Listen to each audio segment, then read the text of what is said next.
नमस्कार, मैं नहीं अपने चैनल स्वयं पर तमाम विद्यार्थियों का, तमाम भाइयों बहनों का हार्दिक स्वागत करता हूं।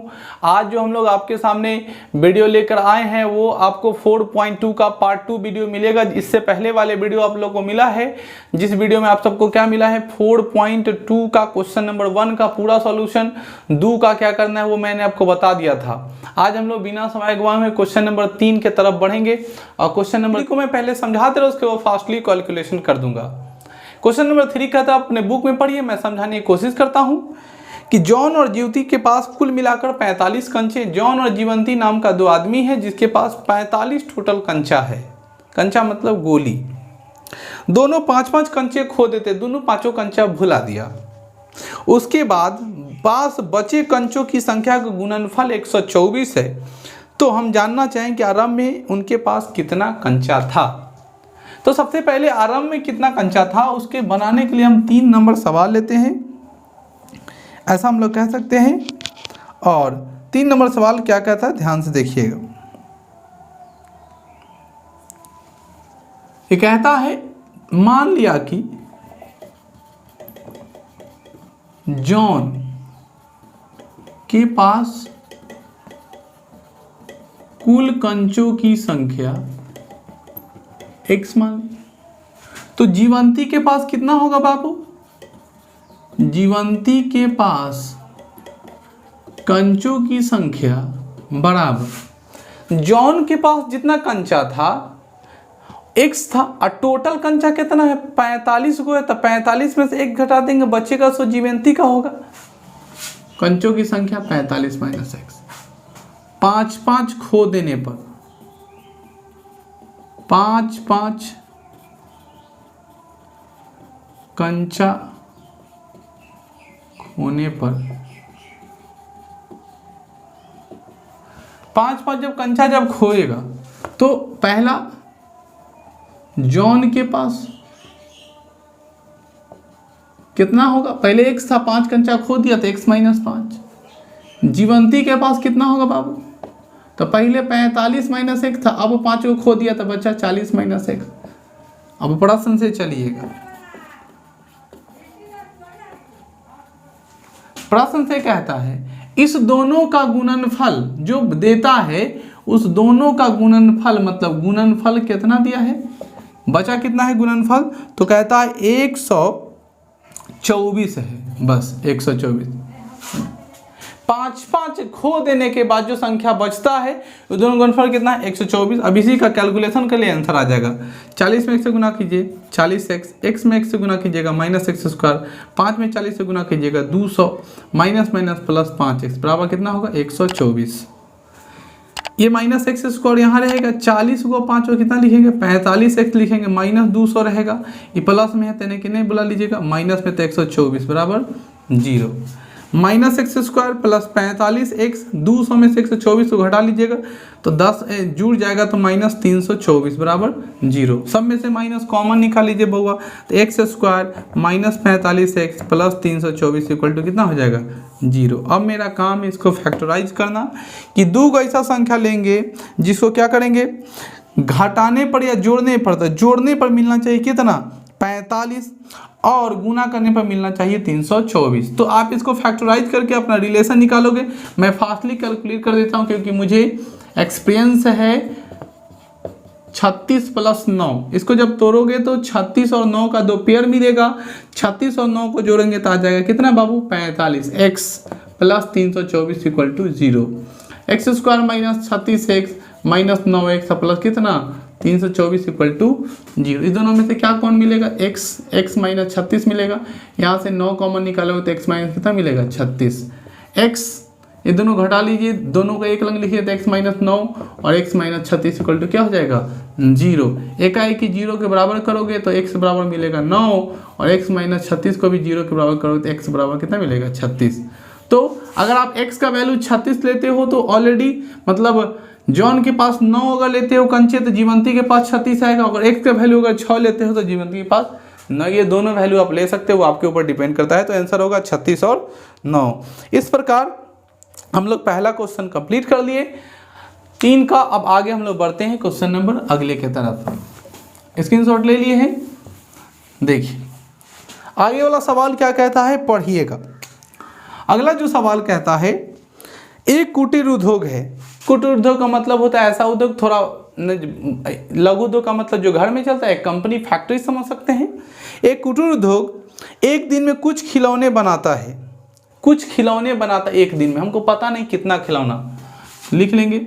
मान लिया कि उस दिन निर्मित खिलौना की संख्या बराबर x। मान लिया कि उस दिन निर्मित खिलौने की संख्या क्या मान लिया, x मान लिया। अब क्या करेंगे बाबू, अब आगे बढ़ता है। प्रत्येक खिलौने का मूल्य 55 में से एक दिन निर्माण किए गए खिलौने की घटाने पर प्राप्त बराबर है। तो हम निकालेंगे प्रत्येक खिलौने की लागत, प्रत्येक खिलौने की लागत कहता है कि 55 में से संख्या घटाने पर जो प्राप्त होता है वही उसका क्या है, लागत है। और उस दिन का निर्माण लागत कितना था, 750 रुपया। कुल निर्माण लागत कितना है उस दिन का, 750 रुपया हो गया।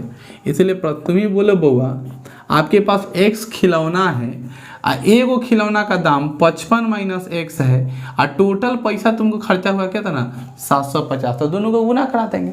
अब x में 55 से गुना करो कितना x, 55x, x में x से गुना करो, x स्क्वायर बराबर 750। इसको उस तरफ ठेल दोगे, x square minus 55x plus 750 equal to कितना, 0।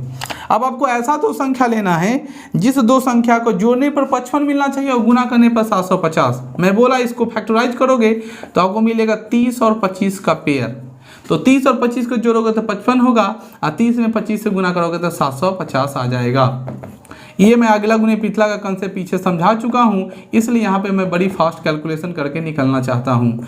इस दोनों में से कॉमन लेंगे x माइनस 30, यहाँ पे लेंगे माइनस 25, तो हो जाएगा x माइनस 30 इक्वल टू 0। इस दोनों को सटा लेंगे तो x माइनस 25, इस दोनों में से कोई एक लेंगे, x माइनस 30 बराबर 0। एकाएक की जब 0 के बराबर करोगे तो माइनस में इधर किधर चलाएगा, प्लस में, और x माइनस 30 बराबर 0, तो x बराबर कितने हो जाएंगे, 30। तो x का वैल्यू 25 आ गया और x का वैल्यू 30। अब आपके ऊपर डिपेंड करता है कि आप कौन लेना चाहते हैं। अगर आप निर्माण लागत 25 लोगे तो पहला दिन का मूल्य आ जाएगा 30, ऑटोमेटिक आ जाएगा। तो एक डालोगे दूसरा ऑटोमेटिक आ जाएगा, यानी आंसर होगा 25 और 30। तो ये हम लोग क्वेश्चन कर लिए।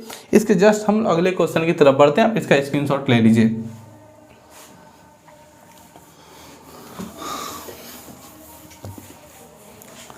पाँच नंबर सवाल की तरफ हम लोग बढ़ते हैं। 5वां नंबर सवाल क्या कहता है, जरा समझिएगा।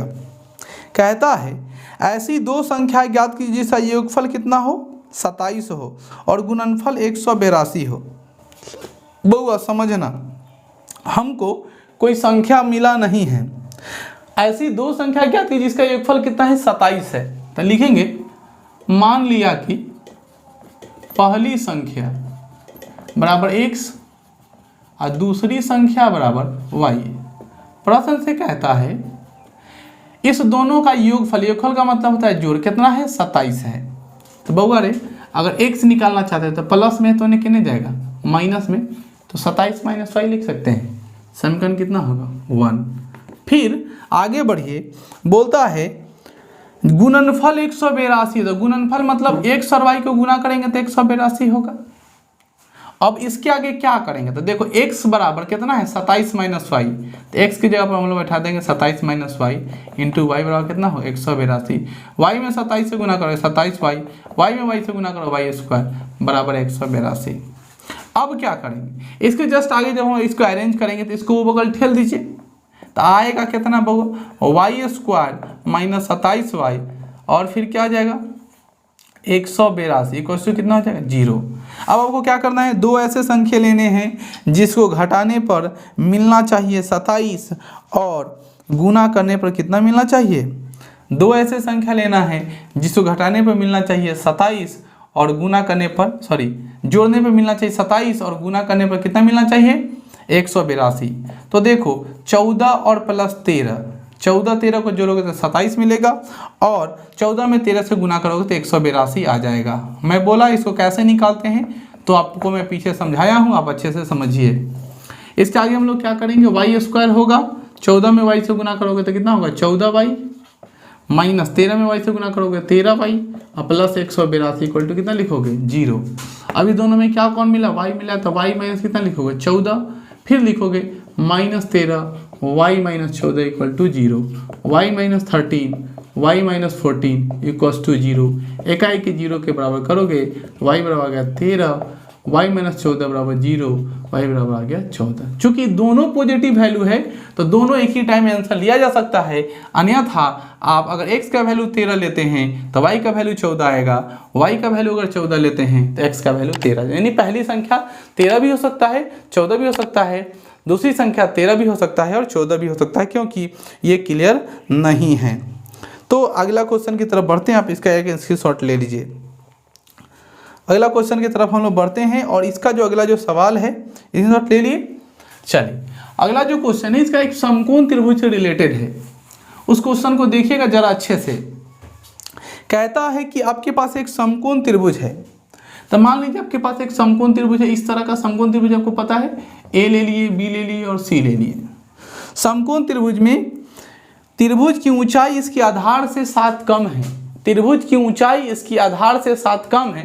तो बहुआ ये वाला ना ऊंचाई होता है, ये वाला ना आधार होता है, तो इसकी आधार ऊंचाई से 7 कम है। तो सबसे पहले क्या लिखेंगे, मान लिया कि त्रिभुज की ऊंचाई बराबर x, तो आधार बराबर कितना हो जाएगा x माइनस 7। ये x मान लिए थे, क्या हो जाएगा x माइनस 7, क्योंकि ऊंचाई से कितना कम है 7 कम। यदि कर्ण 13 हो तो कर्ण कितना है 13, तो भुजाएं ज्ञात कीजिए। कर्ण 13 है तो भुजाएं, अब देखो समकोण त्रिभुज जब बोला है तो पाइथागोरस थ्योरम लिखेंगे, पाइथागोरस प्रमेय से। पाइथागोरस प्रमेय क्या होता है वो पढ़ाए थे कि लंब का स्क्वायर प्लस आधार का स्क्वायर बराबर कर्ण का स्क्वायर। लंब का स्क्वायर एक्स स्क्वायर, आधार का स्क्वायर एक्स माइनस 7 बराबर कर्ण का स्क्वायर 13 का स्क्वायर। एक्स स्क्वायर का ए माइनस बी का होल स्क्वायर क्या होता है A square minus 2ab plus B square, 13 का स्क्वायर कितना होगा 169। एगो एक्स स्क्वायर एगो एक्स स्क्वायर, कितना एक्स स्क्वायर 2x स्क्वायर, 7 में 2 से गुना करेंगे कितना x होगा 14x प्लस 7 7 कितना होता है 49 बराबर कितना होगा 169। 2x square minus 14x plus 49 plus में कितना आएगा माइनस बराबर किसके 0 के। 2x स्क्वायर माइनस 14x 49 में से जब इसको घटा लेंगे तो कितना मिलेगा 0, 6 में 4 गया 2, 120 बराबर 0। अब देखो सब में से 2 कॉमन निकाल सकते हैं, तो 2 कॉमन निकाल लीजिए, x square minus 7x minus 60 equal to 0। गुना में तो निकलने चल जाएगा, भाग में 7x माइनस 60 इक्वल टू 0। ये हमको इक्वेशन मिल गया। अब तुमको देखना है 2 ऐसा संख्या लेना है जिसको घटाने पर मिलना चाहिए 7 और गुना करने पर कितना मिलना चाहिए, तो गुना करने पर मिलना चाहिए 60। तो हमको क्लियरली ज्ञान है एक्स स्क्वायर माइनस 12 में से अगर 5 घटा लेते हैं तो 7 मिल जाएगा और 12 पचे कितना होता है 60 equal to 0। X square minus 12x plus 5x minus 60 equal to 0। दोनों में से कॉमन निकालेंगे तो x माइनस 12 बचेगा, प्लस 5 निकालेंगे x माइनस 12 इक्वल टू 0। इकाई की दोनों को जोड़ देंगे x प्लस 5, इस दोनों में से कोई एक लेंगे x माइनस 12 इक्वल टू 0। इकाई की 0 के बराबर लीजिएगा तो प्लस में, तो कितना आ जाएगा माइनस में, और ये माइनस में है तो किसके बराबर आ जाएगा 0। तो हमको तो निगेटिव वैल्यू से कोई मतलब होता नहीं है, इसलिए x का वैल्यू कितना आया 12। तो इसका वैल्यू जब 12 आएगा तो x में 12 में से 7 घटा लेना, तो आंसर आधा गया 5। तो ऊंचाई बराबर आएगा 12 और आधार बराबर कितना आ जाएगा 5। ये कंप्लीट हुआ। इसके जस्ट बाद हम अगले क्वेश्चन की तरफ बढ़ते हैं। अगला क्वेश्चन क्या है उसको आप ध्यान में रखिएगा, स्क्रीनशॉट ले लीजिए। चलिए अब अगला क्वेश्चन देखते हैं जो इस चैप्टर का आखिरी क्वेश्चन है। ध्यान से समझिएगा इस क्वेश्चन को, बहुत अच्छा सवाल है ये। फिर कुटीर उद्योग का सवाल है। कहता है एक कुटीर उद्योग एक दिन में कुछ बर्तन बनाता है। एक कुटीर उद्योग जो एक दिन में कुछ बर्तन बनाता है, एक दिन विशेष देखा गया कि प्रत्येक नौ की निर्माण लागत उस दिन के निर्माण किए गए बर्तन के दुगुने से 3 अधिक थी। मैं ऐसा तरह सवाल आपको तुरंत 2 नंबर सवाल में बताया था, लेकिन फिर आ गया तो मैं बना दे रहा हूं। मान लिया कि उस दिन निर्मित किया गया बर्तन बराबर x। निर्मित किया गया बर्तन बराबर कितना हो गया x हो गया। आगे बढ़ेंगे तो बर्तन की लागत बर्तन की लागत के बारे में कहता है उस दिन निर्माण किए गए वस्तु के दुगुने से, तो उस दिन निर्माण किए गए वस्तु के दुगुने से कितना अधिक है, 3 अधिक है, तो 2x प्लस कितना हो जाएगा 3। अब आगे हम लोग बढ़ेंगे, उस दिन की कुल निर्माण लागत कितना था, तो निर्माण लागत हुआ था कितना 90 रुपया। अब तुम सोचो आपके पास x बर्तन है, एक बर्तन का खर्चा है 2x प्लस 3 रुपया, तो 90 रुपया में कितना बर्तन होगा, तो दोनों का गुना करा दिए। इसलिए प्रश्न से क्या करेंगे, x में गुना कराएंगे 2x प्लस 3 से, अब बराबर कितना होगा 90। x में 2 से गुना करा 2x स्क्वायर, 3 में x से गुना किया 3x बराबर 90, 2x square plus 3x plus में थे माइनस में बराबर 0। अब 90 में 2 से गुना करेंगे तो 180 आ जाएगा। दो ऐसा संख्या लेना जिसको घटाने पर 3 मिलना चाहिए और गुना करने पर कितना मिलना चाहिए 180। दो ऐसा संख्या लेना है जिसको गुना करने पर आना चाहिए। तो देखो 2x स्क्वायर प्लस 15 में से 12 घटा लो, 15 में से 12 घटा लोगे तो 3 मिलेगा, 15 में 12 से गुना करोगे तो 180 आ जाएगा। ये रिलेशन है, आप अपने फैक्टराइज करके आप देख सकते हो। तो 12x माइनस 90 इक्वल टू 0, दोनों में से क्या कौन मिले x मिलेगा, तो 2x प्लस यहाँ 15 बचेगा, यहाँ से फिर निकालेंगे 12 तो x यहाँ पे निकालना पड़ेगा 6, तो 2x माइनस कितना बचेगा 15 बराबर 0। एक इस दोनों को सटा लीजिए, x माइनस 6 यहाँ पे मिलेगा 2x प्लस 15 इक्वल टू 0। अब x माइनस 6 बराबर जैसे ही 0 मिला तो माइनस में थे प्लस में आ जाएगा, और 2x माइनस 15 बराबर 0 मिला तो 2x बराबर 15, x बराबर आएगा 15/2। अब क्या देखते हो कि x का वैल्यू ये 6 आया है, 15 फ्रैक्शन वाला लेना नहीं है, बिना फ्रैक्शन वाला x का वैल्यू 6 हुआ, यानी बर्तन की संख्या जो होगी बाबू वो कितना होगी 6, और लागत जो होगा वो कहता है 2x प्लस 3, यानी 2 में 6 से गुना कराएंगे 3, 6 दूना 12, 3 कितना होगा 15। तो आप इस प्रकार इस क्वेश्चन को बना सकते हैं। स्क्रीनशॉट ले लीजिए। उम्मीद करता हूं कि आपको मेरा वीडियो अच्छा लगा होगा, और अगर समझ में आ गया होगा तो कृपया लाइक करना मत भूलें। अगर मेरे आप चैनल पर नए हैं तो सब्सक्राइब करना मत भूलें, वीडियो को शेयर करें। मैं आपको बोला था कि मैं बीमार अवस्था में भी आप सभी के लिए वीडियो शूट कर रहा हूं, तो आपका कर्तव्य बनता है कि प्लीज़ वीडियो को शेयर करना और अपने आप में कमिटमेंट करना कि कम से कम 10 स्टूडेंट 10 सब्सक्राइबर आप अपने आप हिम्मत करके ऐड कीजिएगा और इस चैनल को ग्रो कराने में अपना अहम योगदान दीजिएगा। थैंक यू, मिलते हैं नेक्स्ट वीडियो में। जय हिंद, जय भारत, जय स्टूडेंटपुर।